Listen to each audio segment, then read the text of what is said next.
지난 9월 중국 장쑤성 난퉁시. 한국과 중국, 일본의 가수들이 한자리에 모였다. 올해로 9회째를 맞는 이번 아시아 예술문화축제는 한중 수교 15주년을 기념하는 자리라 더욱 그 의미가 컸다.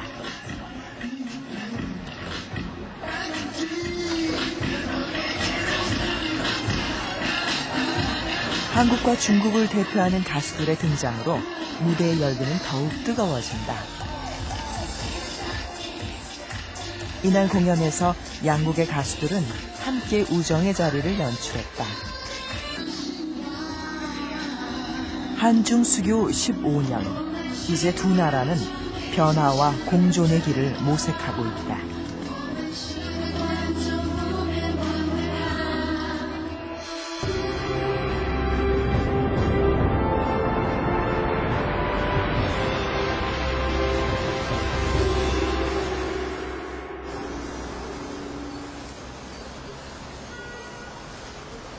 중국 시안. 우리에게는 장안이라는 이름으로 더 친숙한 이곳은 7세기 말 세계 최대 제국 당나라의 수도였다. 세계 교역의 중심지로 찬란한 문화를 꽃피운 장안은 동양과 서양의 문물이 만나고 사람들이 모여드는 세계의 중심이었다.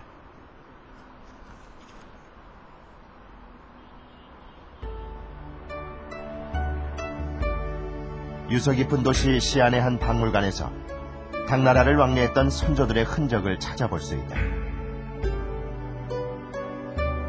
예빈돌은 당나라 태자가 외국의 사신들을 맞이하는 내용을 담고 있는 그림이다.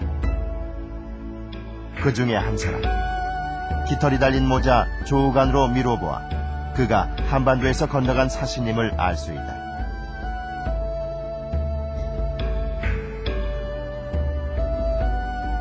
당나라를 왕래한 것은 사신들만이 아니었다. 중국 장쑤성의 양저우시에선 최치원 기념관이 한중 수교 15주년에 맞춰 새롭게 문을 열었다. 당시 신라는 당나라에 많은 유학생을 보냈는데 최치원 역시 13살의 나이에 당나라로 건너와 과거에 급제하며 벼슬길에 오른다.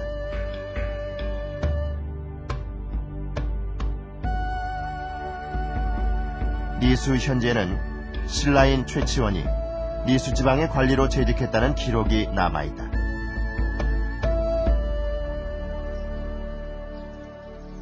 최치원은 중국인들에게도 알려져 있는 인물이다. 그가 관리로 일했던 이곳 양조에는 최치원에 얽힌 일화를 간직한 유적들도 있다. 최치원의 자취를 찾아 나선 길에 만난 다리에는 시웬교라는 이름이 있다. 그의 이름이 붙여진 다리를 지나 찾아간 곳은 쌍여군. 조그만 해자로 둘러싸인 이 무덤은 최치원에 대한 유명한 일화를 전해주는데 기록 속의 쌍여불은 아직도 존재하고 있다. 那时候发掘之前只有这个角，是看到石头。后来嘛，我们不是要把这个缝上面要把这个堆起来嘛，用土堆起来，我就把前面这些红山，原来这个地方是红山，红呢，清朝把这个土上面土话填出来，就证明是这种红。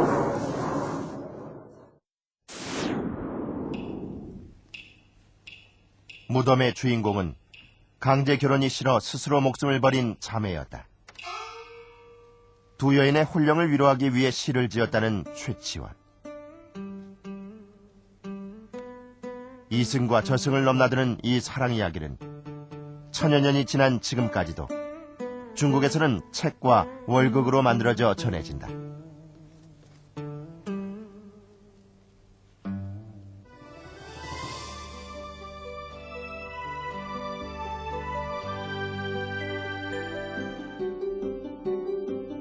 쌍여분과 최치원은 오랜 한중교류의 역사를 말해주는 이야기로 오늘날까지 전해지고 있다.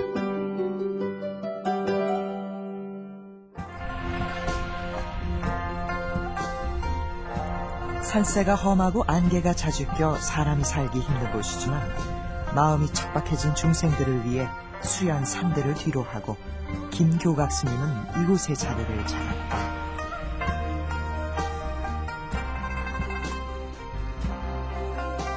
신라의 왕족 김교각 스님은 이 산에서 75년 동안 수행했다. 불교 명산으로 소문난 이곳은 언제나 수많은 관광객과 참배객들의 발길이 끊이지 않는다. 오직 참선과 수행, 그리고 불법을 전수하는 데 정성을 다했던 스님은 중국인들 사이에 중생을 구제한다는 지장보살로 추앙받고 있다. 돌 위에 새겨진 이 발자국은 스님의 흔적으로 남아있다.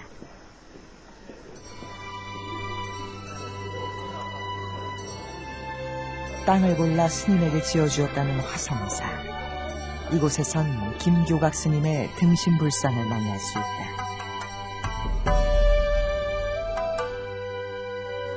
794년 99세의 김교각 스님이 열반하자 제자들이 스님을 큰 항아리에 모시고 뚜껑을 닫아두었다.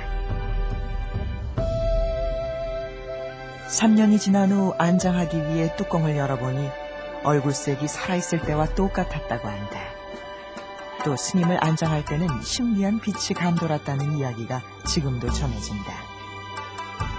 김교각 스님의 형형한 모습에 사람들은 스님이 보살로 돌아왔다 하여 지장보살로 추앙하기 시작했고, 그의 육신에 금을 입히고 3층 석탑을 세웠는데, 호인들이 석탑을 보호하기 위해 세운 법당이 바로 육신보전이다. 그 후 김교각 스님은 중국 민중불교의 절대적인 신앙의 대상이 됐다. 在金条觉修到圆寂之后呢，就是圆寂之后3年，还跟平常自己在打坐用功，就跟栩栩如生的睡着的是一样。所以信徒们和弟子们呢，给金地藏建塔供奉。这座宝殿呢是先有宝塔，后有殿。宝塔从金巧觉出生到圆寂到今是1312年。 김교각 스님의 도량이었던 이 산을 순례하기 위해 각지에서 수행승들이 모여든다. 이곳은 김교각 스님이 초인적인 수행을 하며 구도의 삶을 살았던 성지인 까닭이다. 삼보 일배의 수행길에 나선 한 승려의 목적지 역시 스님의 등신불이 모셔진 법당이다.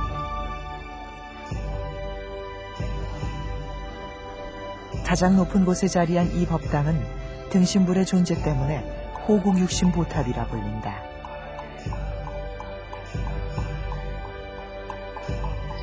언제나 초심을 잃지 않고 중생을 위해 살았던 김교각 스님은 1200년이 지난 지금까지도 중국인들 사이에 존경받는 불교의 성인으로 남아있다.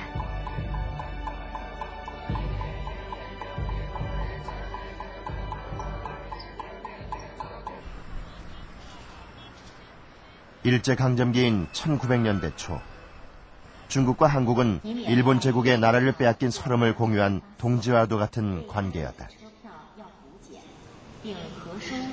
하얼빈역은 그 생생한 역사를 간직한 현장이다. 러시아 군대가 여기 두 줄로 바틀의 총으로 쭉 나섰거든. 그래 러시아 군대 뒤에 안중근 이사가 요 자리에 와서 서가지고, 여기는 지금 러시아 군대거든.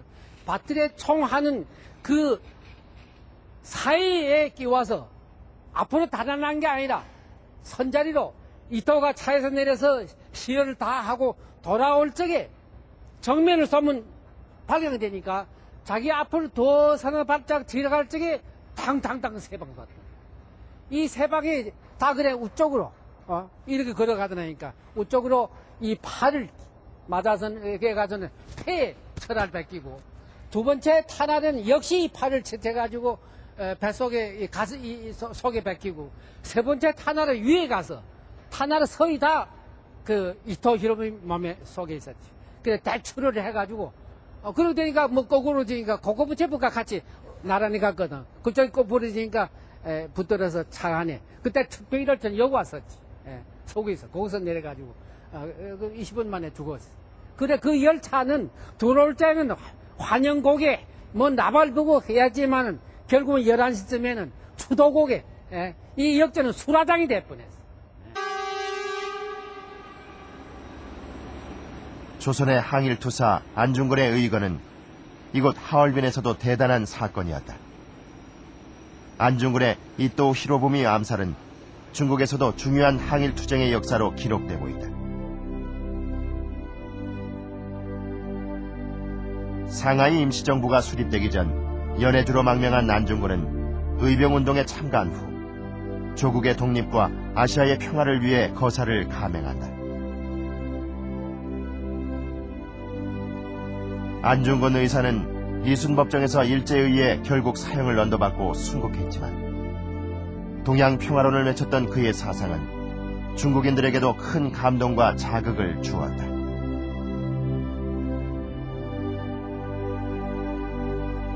또한 이 사건은 일제강점기 한중 두 나라의 유대감을 확인한 계기이기도 했다.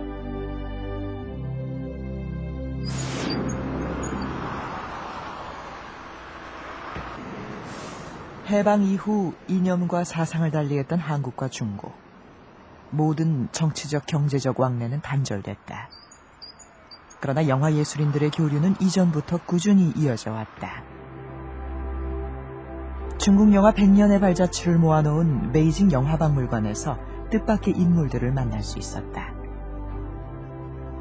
바로 1920년대와 30년대 일제강점기에 고국을 떠나 상하이에서 영화 활동을 했던 사람들이다. 그 중에서도 대표적인 인물이 정기탁 감독이다. 안중근 의사의 의거를 소재로 한 애국호는 항일 영화로 당시 조선에서는 찍을 수 없었던 영화였다. 그는 이 영화에서 각본과 감독은 물론 직접 주인공으로도 출연해 열연했다.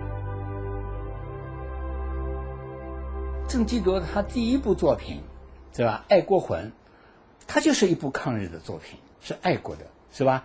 是和我们中国的中朝两国的艺术家合作的，这就是我们为今后的这个他的创作，为我们今后这个中朝这个电影艺术家的这合作呢，也开了一个很好的开端呢，就是这个意思的。所以爱国魂就是这么来的。所以当时因为当时那个话剧呢很轰动，当然拍了电影以后观众也不少，因为他是爱国的嘛，他的电影的名字就是爱国魂嘛，是爱国的了。这和中朝两国都有关系的嘛，是吧？因为我们中国也是抗日嘛，对吧？这样子的，这是他第一部电影，就是可以说是影响蛮大的。 상해파 영화인으로도 불리는 정기탁, 이경손 등은 당시 이곳에서 사회성 짙은 작품을 만들며 활약했다. 상해파 영화인들은 총 13편의 영화를 만들었고 그중 정기탁은 애국호 내에 11편의 영화를 더 찍으며 왕성한 활동을 했다. 1934년에 제작된 상해여 자리거라는 상하이를 무대로 시골 출신의 여성이 스스로 운명을 개척해가는 과정을 그렸다.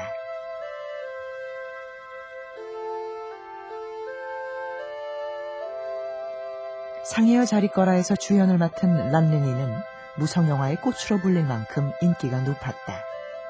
이 영화는 당시 상하이 사회의 신여성상을 잘 표현한 작품으로 평가받고 있다.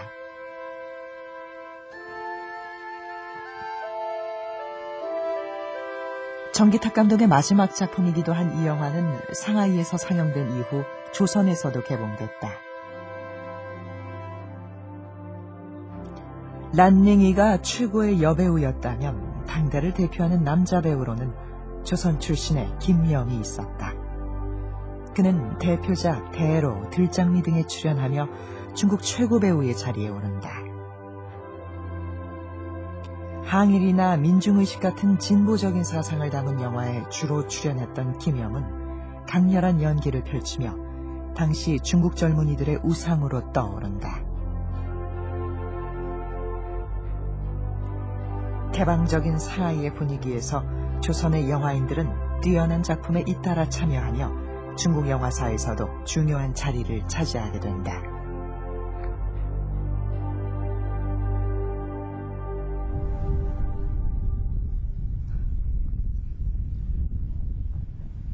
(1945년) 해방 이후 한반도의 국토 분단은 중국과의 완전한 단절을 불러온다. 그러나 그 시절 중국 문화를 대변했던 것이 바로 홍콩의 영화들이었다. 香港電影本身同韓國本身個關係咧，可以係我諗可以早期去到成50-60年代，即係邵氏電影嘅時代。當陣時咧，我諗有好多嘅即係有啲電影咧係香港嘅一個可能係製片人啊咁樣咧，去請一啲韓國嘅導演過嚟香港嗰度咧，去拍攝一啲電影嘅。咁然後咧就有一啲可能留喺香港嗰度放映，亦都有一啲咧會翻去韓國嗰度即係放映嘅咁。 1960년대에는 한국과 홍콩의 합작 영화들도 만들어졌다. 대형 궁중 사극, 비련의 왕비 달기는 당시 사극 제작에 적극적이었던 신필름과 홍콩의 쇼브라더스가 합작으로 제작했다.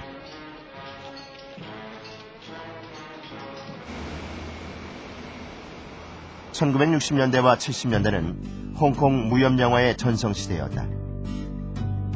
홍콩의 영화자료관에는 황금기를 누렸던 당시 홍콩 무협영화에 대한 자료들이 보관돼 있다.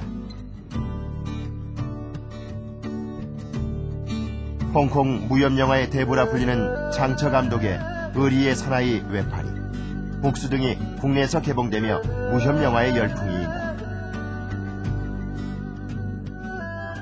비장미가 넘치는 장처의 무협영화들은 홍콩 액션의 독특한 스타일을 창조하며 대중의 인기를 모았다.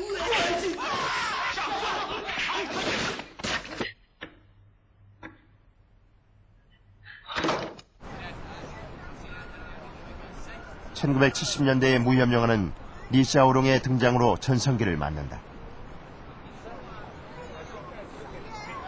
그의 독특한 액션 스타일은 홍콩 무술 영화를 세계에 알렸고 지금도 그의 영화는 신화처럼 회자되고 있다.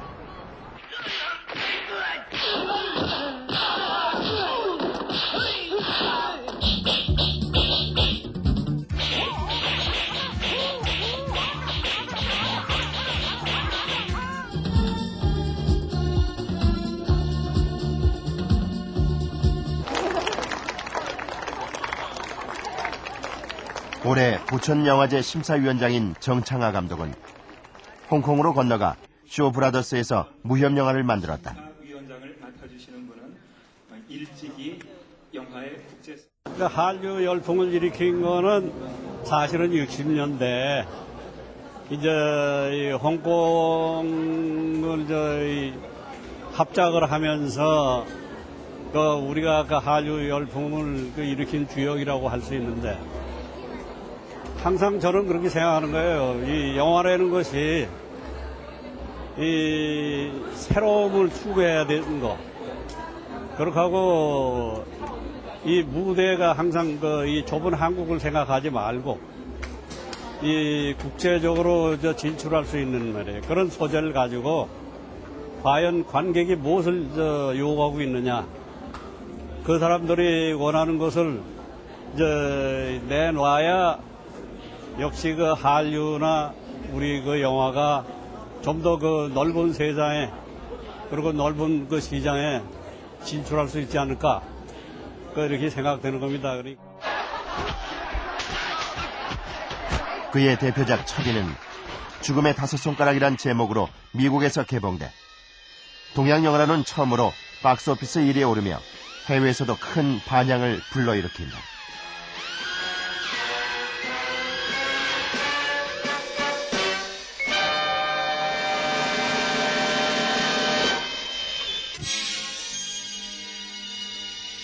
이후 다시 홍콩 영화의 붐을 일으킨 것은 1980년대 홍콩 누아르였다. 영웅 본색은 남자들의 의리와 낭만적인 비장미를 보여주며 한국에서도 선풍적인 인기를 끈다. 英雄本色咧，呢部戲咧係全世界所有華人嘅地方，甚至去到外國咧，都係咁受歡迎。因為呢個電影咧，除咗係有好激烈嘅動作之外，仲有好濃厚嘅人情味。咁呢個戲咧，其實咧就係徐克導演做監製，係一個年輕導演叫做吳宇森做執行導演。咁呢吳宇森咧，其實就係張徹導演嘅徒弟，亦都係以前佢嘅場記同埋副導演。 홍콩 누아르 영화들은 액션이면서도 할리우드와는 다른 동양적 가치를 담고 있었다. 한국 관객에게 어필할 수 있었던 이유도 그 때문이다. 국교 단절의 시기, 영화는 두 나라 문화의 공통 분모로 교류의 끈을 이어주고 있었다. 1992년 한중 수교 이후 가장 먼저 중국의 국경을 넘은 것은 우리의 대중문화였다. 90년대 중반 한국 드라마가 큰 인기를 끌면서 시작된 한국 문화의 붐은 한국의 가수와 영화에 대한 관심으로 이어지며 마침내 한류라는 신조어를 낳는다. 因为韩国电视剧一个是属于我觉得编剧和演员很好，但是它表现的内容呢，跟中国又比较接近，特别是一些写家庭故事，还有一些皇帝过去皇帝皇后的故事，跟中国文化历史很接近，所以中国人很爱看。 세련된 감각과 따뜻한 감성을 내세운 한국 드라마는 중국 대중 속으로 쉽게 파고들 수 있었다. 한류는 한국 문화 전반에 대한 관심으로 확대된다. 대장금 열풍은 한국 음식에 대한 관심으로 이어졌고 한국의 패션 역시 젊은이들의 관심을 끌고 있다. 중국인들은 한류를 통해 한국을 이해하기 시작했다. 그들과 공통된 정서를 발견하고 친밀감을 느끼기 시작한 것이다. 양국에서 활동하는 연예인도 늘었다.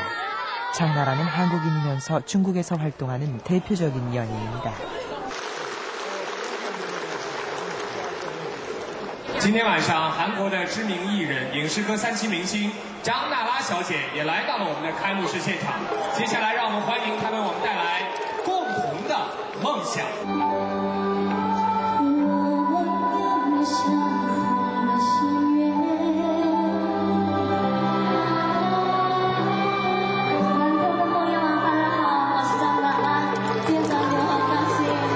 중국인들이 좋아할 만한 요소를 적극적으로 개발한 노력 덕분에 그녀는 지금 중국인의 사랑을 한 몸에 받고 있다.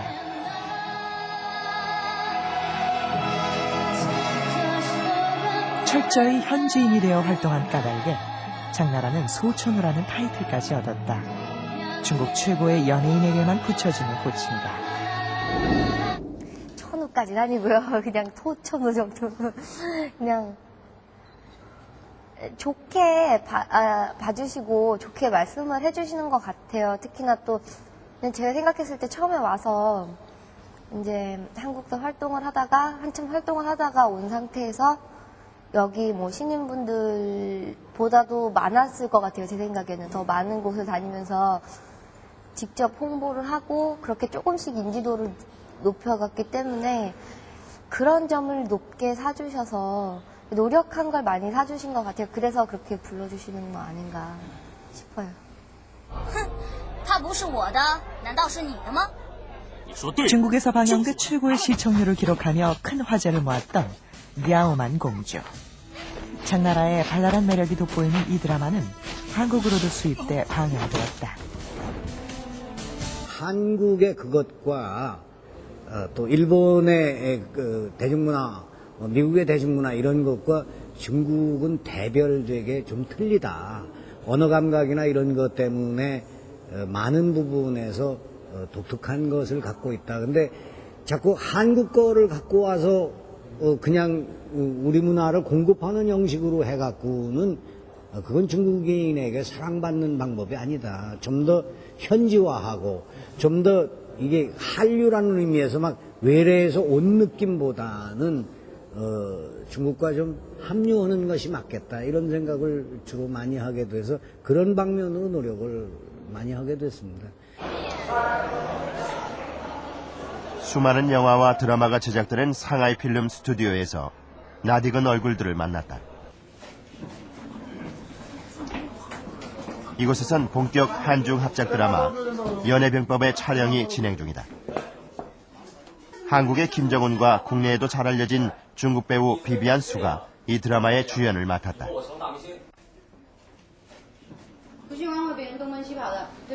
배우뿐만 아니라 분장, 조명 등 주요 스텝을 한국에서 맡아 한국의 드라마 제작 기법을 활용한다. 합작이라는 것은 굉장히 쉽다고 생각합니다. 다만 중국과 한국과는 어떤 정치적인 체제에서 굉장히 오랫동안 차이가 나기 때문에 소위 엔터테인먼트 오락 요소를 받아들이는 어떤 이 속도라든가 아니면은 이 선호도에서 약간의 차이가 있습니다. 그런데 이제 한국 드라마들이 중국에서 굉장히 인기를 있는 거 보면 또 그것도 금방 또 해소될 수 있지 않나 생각합니다.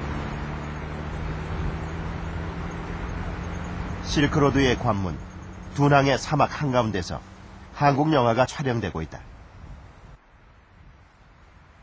이 영화에는 수많은 중국 스태프들이 함께 참여하고 있다. 광활한 대륙을 배경으로 중국 스태프가 함께 영화를 찍는 일은 더 이상 낯선 일이 아니다. 한국 같은 경우에 뭐 인건비 상승이라든지 그다음 제한된 공간들, 뭐 그다음에 이제 한정된 시장 이런 것들 때문에 어떤 제작 시스템이 조금 좀 이렇게 제한적인 측면에 갖고 있는데요. 할리우드 시스템 같은 것들을 충분히 저희가 겨냥하고 경쟁력을 갖는다는 측면에서 중국이라고 하는 그 굉장히 광활한 자연과 그다음 풍부한 인적 자원들, 그다음에 뭐 적은 어떤 합리적인 비용들 이런 것들이 그 한국의 어떠한 창작적인 측면들하고 결합이 됐었을 때 어쩌면은 그 한국 영화의 또 다른 대안 이런 측면으로 충분히 자리매김할 수 있다고 생각을 합니다. 영화인들이 중국 촬영을 선호하는 이유는 중국의 자연과 인력을 활용해 더 큰 경쟁력을 갖출 수 있기 때문이다. 其实我们中韩两国呢，其实历史已经是非常悠久的、非常友好的两个国家，对吧？所以这其实通过这个片子呢，我们是一种友好的交流，也就是从文化上的交流。我们协助韩国拍片子呢，拍这部影片呢，我们从中呢，我们也体会到一些韩国电影工作者的一种敬业精神。 서극 감독의 칠검은 한중일 아시아의 스텝이 함께 참여한 영화다.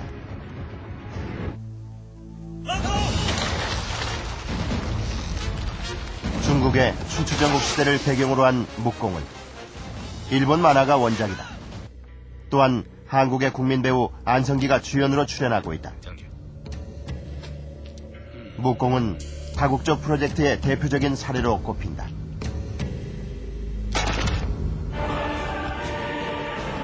중국 내전을 배경으로 한 전쟁 대작 집결호는 태극기 휘날림의 특수효과팀이 영화 제작 전반에 참여했다.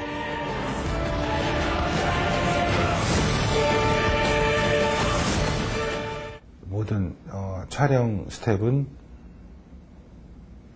중국, 홍콩에서 맡았고 후반 작업 쪽은 저희가 맡았는데 워낙 CG가 많이 들어가는 거기 때문에 CG 촬영 같은 경우에 아예 촬영 단계에서부터 또 저희가 장소 헌팅서부터 감독과 같이 했어야 되는 작업이기 때문에 그런 모든 과정을 같이 하게 됐어요. 이제 영화 합작은 단순히 장소와 인력을 제공받는 차원을 넘어서고 있다. 삼국지 용의 부활은 글로벌 시장을 겨냥해 한국의 전문 스텝과 중국의 콘텐츠가 결합한 경우다. 한국의 대표적인 문화 콘텐츠 점프 역시 중국인 배우를 기용하는 전략을 택했다. 무술이라는 아시아 공통의 소재를 가지고 세계로 진출하기 위해서다. 점프는 무술을 기반으로 한 콘텐츠이기 때문에 특히나 중국 쪽에 있는 저희가 공유되어질 수 있는 무술들이 호환성이 많이 있어서요. 먼저 이제 중국 배우들을 캐스팅해서 한국에서 같이 공연할 수 있는 기회를 만들고 있는 중입니다. 이미 브로드웨이에도 진출한 점프는 내년에 베이징에도 전용 극장을 개설할 예정이다. 2005年的时候 ，Jump 在北京的时候有一个演出 ，Merry Christmas Day， 就是圣诞节的演出。我看了以后觉得 Jump 的演出非常新潮，然后特别好。后来我和 Jump 的幕后制作人员取得联系，然后经过考试来到了这里。所以来到这里以后，我感觉初次来韩国，我这是第一次来韩国，所以感觉韩国特别好。然后不管是经济方面，还是科技方面，还有社会的文化素质，各方面一些素质都非常好。 이처럼 동양적인 문화 상품을 함께 개발해 세계로 진출하는 사례는 점점 늘고 있다. 꼬마 신선타운은 한중 합작으로 제작되는 창작 애니메이션이다. 애니메이션 사업은 아무래도 이제 엔터테인먼트 사업이다 보니까 흥행성에 의해서 그 성공과 실패가 좌지우지되는 어떤 그런 산업이기도 합니다. 그렇지만 또 애니메이션은 출판과 캐릭터, 게임, 완구 쪽으로 파급력이 가장 큰 산업이기도 하고, 다만 이제 저희가 한국 내에서 독자적으로 사업을 하다 보면은 협소한 국내 시장으로 인해서 그 투자비가 전액 회수가 되지 못하는 그런 그 불합리한 시장 구조를 가지고 있습니다. 이러한 시장 구조는 일본이나 중국이나 다 같은 문제를 가지고 있고요. 저희는 이런 애니메이션 산업의 어떤 이런 시장 구조를 공동 제작을 통해서 공동의 투자와 공동의 제작을 통해서 그 시장을 확대한다라는 어떤 그런 전략적인 측면이 있습니다. 한중 수교 15년, 사람들의 왕래도 그 어느 때보다 늘어났다. 인천국제공항, 이곳에서만 하루 12,000명의 한국인이 중국으로 떠난다. 인천공항에 그 한국 국적 항공사가 2개사, 중국 국적 항공사가 11개사, 도합 13개 항공사가 운행을 하고 있습니다. 일주일에 1,500회, 월간으로 따지면 6,700회, 연간으로 따지면 75,000회를 운항하고 있습니다. 수교 당시 약 8만 명에 불과했던 한국인 관광객 수는 2006년 모두 392만 명. 일본을 제치고 중국을 찾는 방문객이 가장 많은 나라가 됐다. 한국을 찾는 중국인 수도 크게 늘어 이제 양국의 방문객 수는 한 해 약 500만 명에 이른다. 2008년 베이징 올림픽을 맞아 중국과의 왕래는 더 늘어날 것이다. 불과 15년 만의 일이라는 점을 생각한다면 놀라운 변화다. 1992년 8월 역사적인 한중 수교가 이루어졌다. 정식 국교가 수립되면서 40여 년간의 오랜 갈등과 냉전의 시대도 막을 내렸다. 한중 수교는 개혁 개방이라는 중국의 정책과 한국의 외교 노력이 맞물려져서 이루어졌다. 수교의 분위기가 무르익은 가운데 마침내 공식 국교가 수립된 것이다. 한국과 수교를 원한 중국의 주요한 목표는 한국의 경제협력이라는 내용인 거죠. 그러면서 동시에 이제 북한이라는 존재가 있는데, 북한이라는 측면에서 봤을 때 북한은 주변 지역의 안정이라는, 그러니까 순망 치안의 대상으로서 북한이 존재하기 때문에 북한과는 정치적 관계를 계속 유지하고 한국과는 경제협력을 본격적으로 추진하는 이른바 이제 북정 남경이라는 정경분리 원칙에 따른 그런 관계를 초반에는 전개시켜 나갔죠. 1998년에는 우호 협력 관계에서 동반자 관계로 이후 한중 관계는 빠른 속도로 진전된다.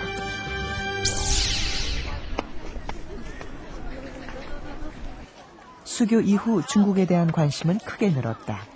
이를 반영하듯 중국의 한국 유학생 숫자도 급증했다. 현재 중국에 체류 중인 한국인 유학생 수는 약 5만여 명. 중국에 유학 중인 외국인 3명 중 1명이 한국인인 셈이다.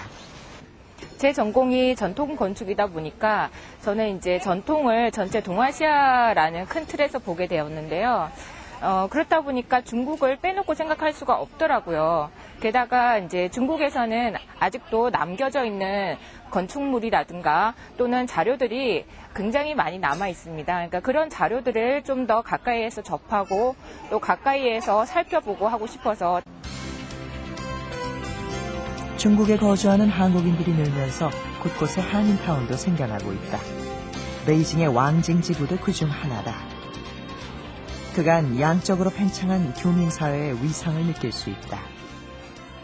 처음에 92년도 수교 때는 저희들 교민 수가 정말 그 몇만 명에 불과했습니다. 그러나 92년 8월 24일 날 수교 이후 급작스럽게 팽창을 해서 현재는 70만 명에 달했습니다. 그래서 이렇게 교민 수가 많아질수록 이곳에서 생활하는데 여러 가지 어려움이 많고 또 우리끼리 또 잘 지켜야 될 부분도 많기 때문에 1999년도 제중국 한국인회를 설립을 했습니다. 다양한 형태로 중국과 관계를 맺게 되면서 한풍, 즉 중국의 바람도 거세어졌다. 서울의 한 외국어 학원, 20대 학생부터 40대 직장인까지 수강생의 연령과 직업도 다양하다. 이들이 중국어를 배우는 이유는 바로 중국의 성장 가능성에 대한 기대 때문이다. 중국이 무한한 가능성을 갖고 있다는 나라라는 걸 알고 있기 때문에 좀 더 세계로 발전해 나가는 그런 넓은 시야를 갖기 위해서 중국어를 배우게 되었습니다. 향후에 사업 구상을 한다면 대중국을 상대로 사업 구상을 했을 때 크게 기회가 있지 않을까라는 판단을 하고 중국어를 그렇다면 좀 더 익히는 것이 저에게도 유리한 기회가 올 수 있겠다라는 그런 판단을 했기 때문에 중국어 수업을 듣게 되었습니다. 지난 3월 베이징 중심가로 옮겨 새롭게 문을 연 한국문화원.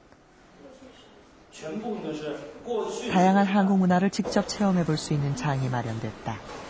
특히 한국어 강좌는 매번 매진될 정도로 중국인들 사이에 대단한 인기를 끌고 있다.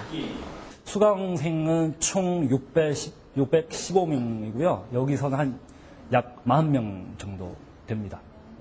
그리고 요새는 많이 늘어난 것 같아요. 제가 보기에는.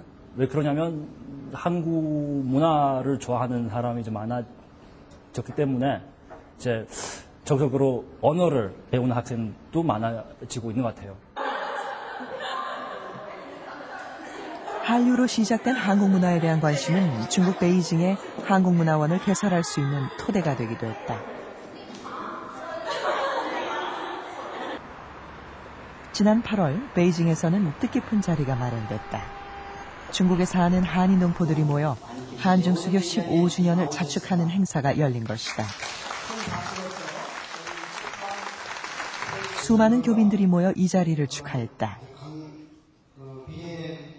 정치 외교는 물론 문화와 경제 분야로까지 비약적 발전을 이룩한 한중 두 나라의 관계는 이제 새로운 단계로 접어들고 있다. 우리가 보통 한중관계를 얘기할 때 전면적인 협력 동반자 관계라고 그러는데 정말 명실공히 전면적인 협력 동반자. 이날 연설에 나선 김하중 주중대사는 양국의 전면적 동반자 관계를 강조했다. 우리는 중국과 관계를 굉장히 중요시합니다. 중국 또한 한국과 관계를 굉장히 중요시합니다. 왜냐하면 중국도 한반도의 평화 안정이 굉장히 중요합니다. 자신들이 앞으로 2020년에서 25년 사이에 조화로운 사회를 건설하는 데 있어서 가장 중요한 것은 경제 발전이고 그 안정된 경제 발전을 위해서는 주변 환경의 안정이 제일 중요하기 때문에 그런 면에서 한반도 평화 안정이 굉장히 중요합니다. 그런 평화 안정, 한반도 평화 안정 또 한반도 이 북한 핵 문제의 평화적인 해결을 위해서는 한국의 지지가 필요하기 때문에 중국으로서는 한국과 협조가 필요합니다. 중국의 도시는 오늘도 빠르게 변모하고 있다. 중국의 성장과 변화의 속도는 놀라울 정도다. 현재 중국에 진출한 한국 기업의 수는 4만 5천여 명. 한중 수교 이후 양국 간 경제 교류도 비약적으로 발전했다. 수교 직후 중국에 진출한 동방방직은 우리 기업의 초기 투자 형태를 잘 보여준다. 이 회사는 외국의 투자 유치를 바라는 중국 지자체의 각종 특혜와 저렴한 노동력을 활용해 진출 초기에 빠르게 정착할 수 있었다. 무엇보다도 저희가 외국 기업이기 때문에 이 심양시의 적극적인 어떤 투자 유치와 좀 외국 기업에 대한 초기 우대 정책이 많이 작용했음을 부인할 수 없습니다. 그다음에 여기 요령성 내 풍부한 노동력을 활용할 수 있었고 그런 외부 요인에 비해서 내부적으로는 저희가 사실은 끊임없이 좀 회사 구조를 시장의 변화에 맞춰서 설비를 제품을 개발하고 또 저희가 새로운 시장에 맞춰서 인력 배치라든지 이런 것들을 했던 거 하고 특별히 저희가 한국하고 중국의 문화, 경영 방식을 접목시킨 것이 또 성공 요인 중에 하나라고 생각합니다. 수교 초기와 비교하면 한국과 중국의 수출입 품목에도 많은 변화가 생겼다. 1992년 원료 위주의 수입에서 2007년에는 컴퓨터 등의 첨단 제품으로 바뀐 것이다. 수출 품목 역시 철강 등의 원자재에서 전자부품 등으로 바뀌었다. 우리나라는 이제 원부자재, 부품 이런 것을 이쪽으로 수출을 많이 하고 있고요.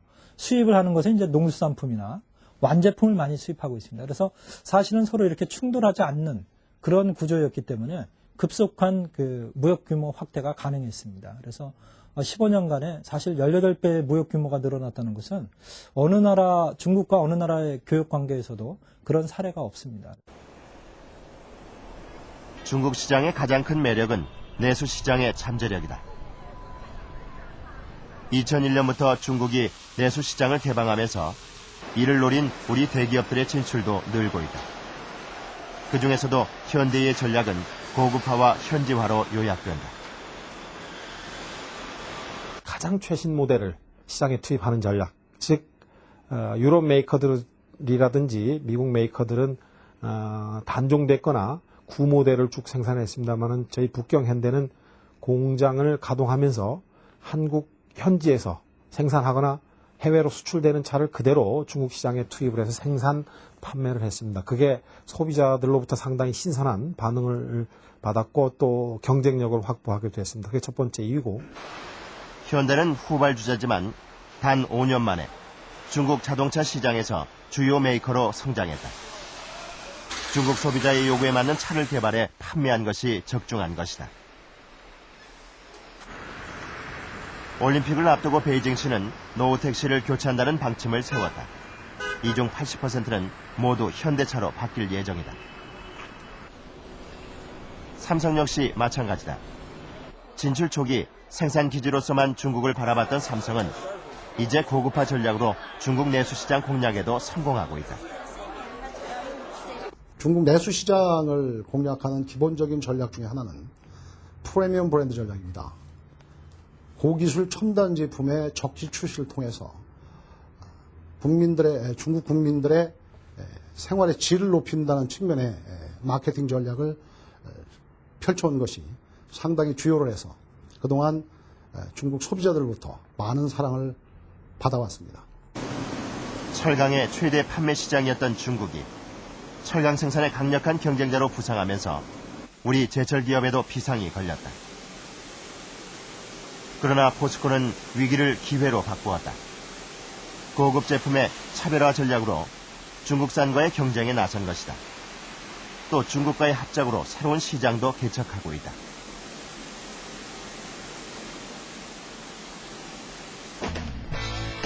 글로벌 시장의 잠재적인 경쟁자로 부상한 중국. 가전제품 분야에서 중국의 추격은 무서울 정도다. TCL은 텔레비전을 생산하는 대표적인 중국의 전자제품 회사다.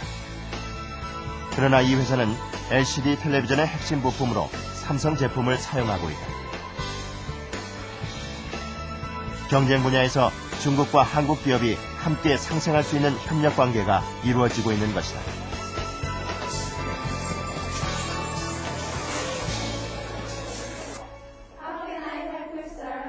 중국 기업의 한국 진출도 활발해졌다. 한중간 19개 노선을 운항하며 한국에 뿌리 내린 중국 항공사 동방항공.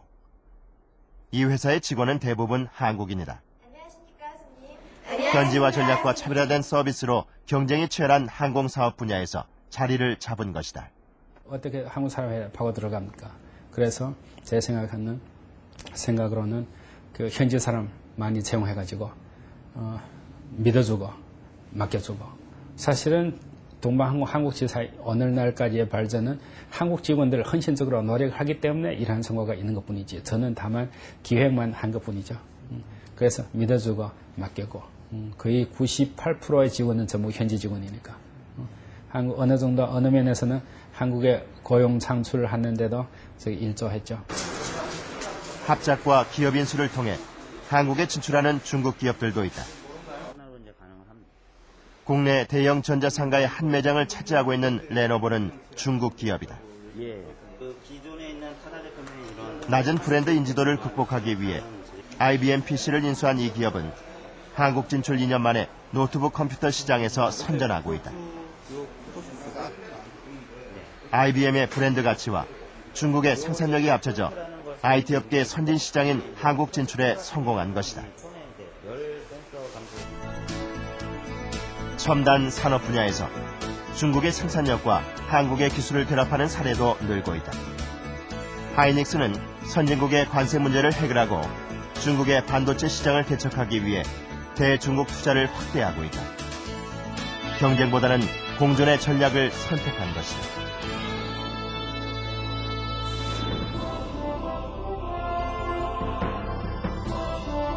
21세기는 세계 시장을 무대로 한 무한 경쟁 시대다. 수교 15년, 중국은 어느새 때로는 경쟁자로, 때로는 협력자로 너무나 가까운 이웃 나라로 우리에게 다가와 있다. 중국은 이제 한국의 가장 큰 교역 대상국으로 성장했다.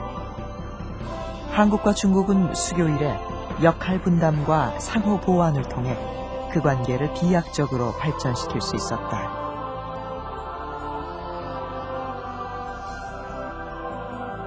지난 15년의 역사를 돌아보면 한중 관계는 경쟁자이자 동반자로 한층 성숙해지고 있다. 글로벌 경쟁 시대, 경제 분야의 협력은 서로의 실익을 위한 필연적인 선택이다. 또한 공통의 문화를 기반으로 서로가 가진 장점을 결합할 때 세계적인 경쟁력을 지닐 수 있다는 점도 확인했다. 미래를 밝혀나갈 동북아의 등불. 한국과 중국은 이제 공존과 협력이라는 새 시대를 맞고 있다.